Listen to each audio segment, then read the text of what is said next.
சுனகா സുണകാ ஆஹா அப்படி இருக்கா இப்படிக்க நாசி குசியாக்கியோ இன்னும் வேலை எடுக்கலையே இன்னைக்கு வேலைக்கு போக முடியல ஏன் பொண்டாட்டிக்கு உடம்பு சரியில்லை யார பொண்டாட்டிக்கு உங்க பொண்டாட்டிக்கு தான் இந்த பொண்ணாக்கு சுகல்யாத்தி நிஜம் இவருக்கு கூட இங்கடு வா என்ன சொன்னாலும் இன்னைக்கு வேலைக்கு வரல ஏன் இன்னைக்கு எனக்கு லீவு வேணும் எந்தினி இங்க ஆலச்சால் பக்கத்துல ஈட்டி சிட்டின்னு ஒரு இடம் இருக்கு இல்லையா அங்க வந்து ஒரு சூப்பரா ஒரு பார்க் வந்திருக்கு ட்ரீம் லேண்ட்னு ஒரு பார்க் இன்னைக்கு எனக்கு லீவு கொடுத்தா நான் அங்க போய் என்ஜாய் பண்ணிடுவேன்ல அது பட மூணார் தானே அப்ப அதுதான் நம்ம அங்க போய் என்ஜாய் பண்ணலாமா എന്നാ ഞാനും വരാം அப்ப அடிச்சு கேറി வா ശ്രദ്ധിക്കണ്ട അമ്മാനെ ശ്രദ്ധിക്ക இதுதான் நான் சொன்ன பார்க் ஆமா கோயக்கா கொஞ்சம் இங்க பாரு எங்க இங்க பாருங்க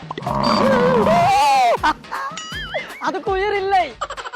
கோயக்கா யானை செய்யல யானை போட்ட சொன்னடா கொம்பங்காட்டுக்கு ஆட்டலி கோயக்கா இங்க உட்காரா ஆட்டலி